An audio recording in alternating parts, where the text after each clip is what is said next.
Hello, j'espère que vous allez bien. Alors aujourd'hui, nous allons partir en Suisse, à Genève, pour vous parler d'un crime qui a eu lieu en 1988 et qui n'a jamais été résolu. J'ai pu aller filmer sur place vu que je n'habite pas très loin.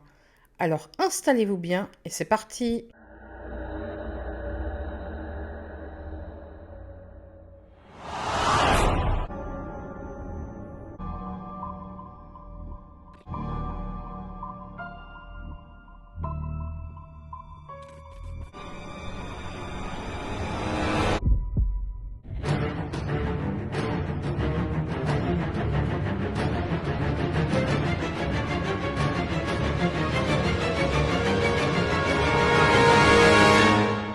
Sylvia était âgée de 16 ans.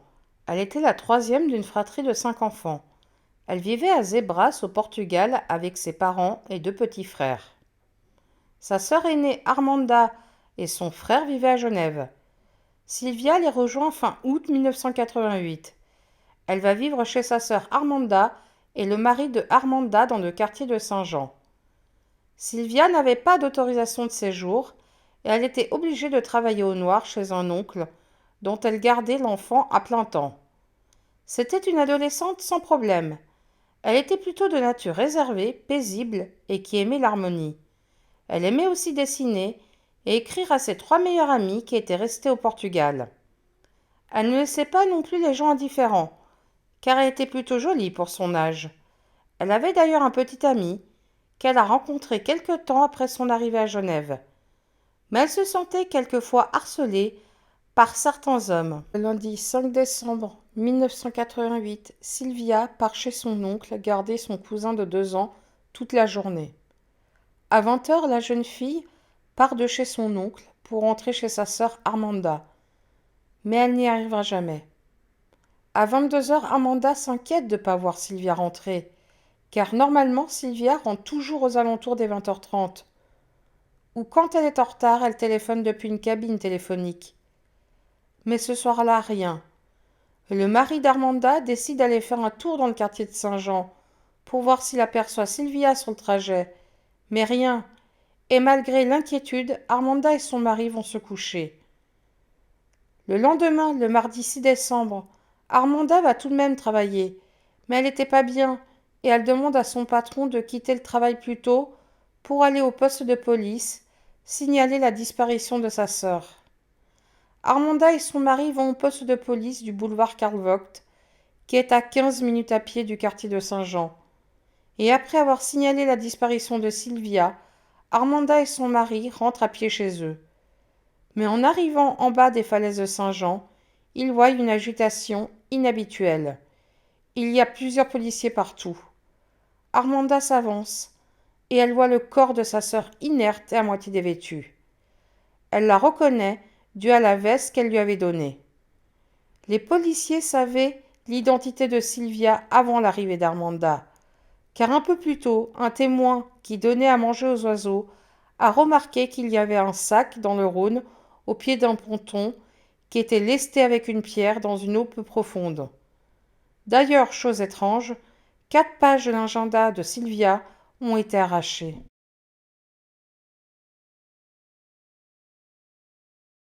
Voilà l'endroit où Sylvia a été retrouvée en 1988. Exceptionnellement, j'ai pu aller filmer sur place car je n'habite vraiment pas très loin. Comme vous voyez, l'endroit n'a pas trop changé, mis à part les grillages. Comme vous pouvez voir, j'ai filmé quand la nuit tombe, mais déjà là je trouve l'endroit pas très accueillant. Ça fait un peu peur, alors j'imagine en décembre, quand il fait nuit très tôt et il n'y a pas beaucoup de lumière. Ça fait quand même un peu peur, hein, et on peut tomber effectivement sur des gens pas très bien intentionnés. Et en haut, c'est le quartier de Saint-Jean. On voit pas très bien, mais ça c'est un des immeubles. Et Sylvie habitait là-bas en haut. Ce que vous voyez, les immeubles là-bas au fond, c'est là où Sylvia est partie de chez son oncle. Donc c'est vraiment à 15 minutes à pied de Saint-Jean. Le 7 décembre, le corps de Sylvia est autopsié. Selon les médecins légistes, l'heure du décès se situe entre 20h30 et 21h. Le décès est dû à des lésions traumatiques faciales sévères, des lésions au thorax et au larynx. De plus, Sylvia a été agressée sexuellement. La tête de Sylvia est horriblement mutilée, comme si on l'avait écrasée avec un étau. Le jour même, une femme se présente au poste de police. Elle dit que le soir du meurtre de Sylvia, elle est passée à quelques mètres où a été découvert le corps. Elle dit avoir vu un homme frapper sur quelque chose, mais elle ne sait pas quoi, comme il faisait nuit à ce moment-là. L'homme la remarque et se dirige vers le mur de la falaise pour uriner. En voyant cela, elle prend peur et elle rentre chez elle. Elle ne peut malheureusement pas décrire l'homme. Mais à ce moment-là, les policiers privilégient la piste de la communauté portugaise, pour deux raisons.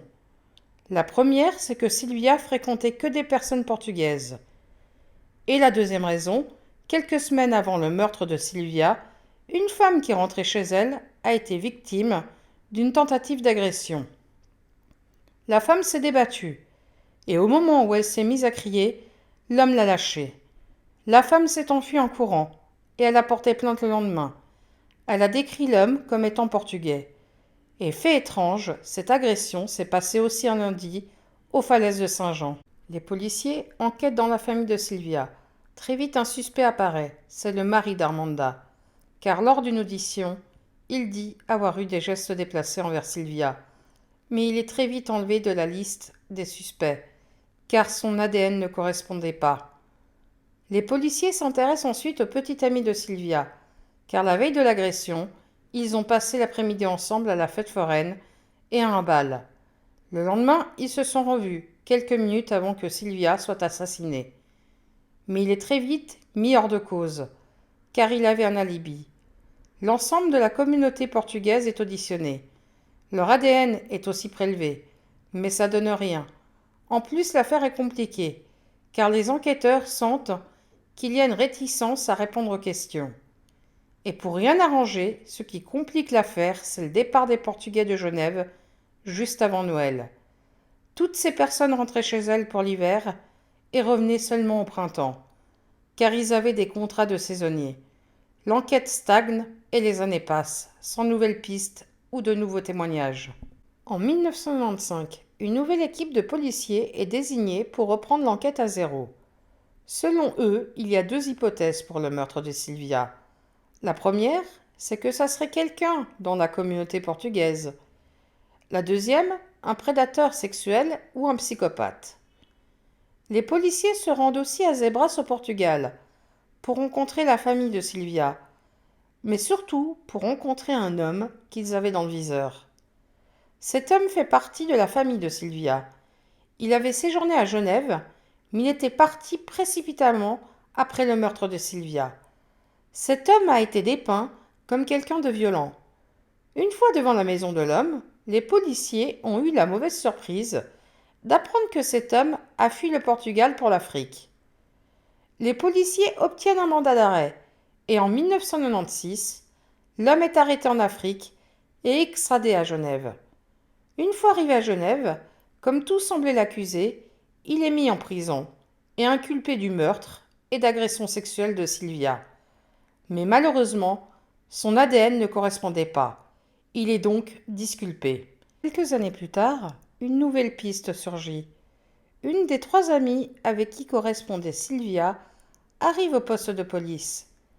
Elle explique aux policiers que dans les lettres, Sylvia parlait d'un homme qui la harcelait souvent quand elle attendait le bus à un arrêt qui se situait pas très loin des falaises. Elle semblait avoir peur, mais elle a refusé de dire le nom de cet homme à son amie. Sylvia semblait à bout, mais elle n'en a parlé à personne. Pour les policiers, c'est une piste sérieuse. Mais malgré les recherches, ça donne rien. En 2008, la brigade criminelle a un nouveau patron qui relance l'affaire. Il fait publier un article sur les cold cases genevois. Et cela marche. Car quelques jours plus tard, deux personnes qui ne se connaissent pas contactent la police pour leur parler d'un homme qui était étrange. Cet homme, c'était un ferrailleur qui vivait pas très loin de la scène du crime, à la rue Plantaporet. C'était un homme marginal, qui a changé de comportement après le meurtre de Sylvia. Il a coupé les ponts avec toutes ses anciennes connaissances et copains, même avec les bistrots et restaurants qu'il fréquentait.